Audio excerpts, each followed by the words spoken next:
ஜனவரி 22ஆம் தேதி அயோத்தி ராமர் கோவில் மகா கும்பாபிஷேகம் நடைபெறவுள்ளது. அப்போது கோவிலில் ராமர் சிலை திறக்கப்பட உள்ளது. இதற்காக ராமர் சிலை பிரம்மாண்டமாக தயார் செய்யப்பட்டுள்ளது. இதேபோன்று அயோத்தியில் அமைந்துள்ள ஸ்ரீராமர் கோவிலுக்கு பிரம்மாண்ட வகையில் ஆலய மணி அயோத்திக்கு அனுப்பி வைக்கப்பட்டுள்ளது. 2400 கிலோ எடையுள்ள இந்த ஆலய மணி பித்தளை, வெண்கலம், தாமிரம், அலுமினியம், இரும்பு, தங்கம், வெள்ளி மற்றும் துத்தநாகம் ஆகியவைகளால் செய்யப்பட்டுள்ளது. இந்த ஆலய மணி தயாராக பிரபல தொழிலதிபர்கள் ஆதித்யா மிட்டல் மற்றும் பிரசாந்த் மிட்டல் ஆகியோர் 25 லட்சம் ரூபாய் அளித்துள்ளனர். இந்த நிலையில் ஆலய மணிக்கு கடந்த ஞாயிற்றுக்கிழமை சிறப்பு வழிபாடு நடத்தப்பட்டது. ஜலசீரில் செய்யப்பட்ட ஆலய மணியை நகராட்சி தலைவர் விகாஷ் மிட்டலின் உறவினர்கள் தயார் செய்துள்ளனர். இந்த ஆலய மணியை அயோத்திக்கு கொண்டு செல்ல தேர் தயார் செய்யப்பட்டு ஜனவரி 9ஆம் தேதி மதியம் 2 மணிக்கு ஸ்ரீராம் ஜென்மபூமி தீர்த்த கஷேத்ராவின் பொது செயலாளர் சம்பத் ராயிடம் ஆலயமணி ஒப்படைக்கப்பட்டது.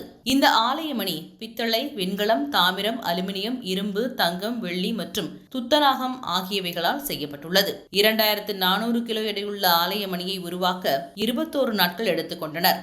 இந்த பணியில் 70 தொழிலாளர்கள் ஈடுபட்டனர்.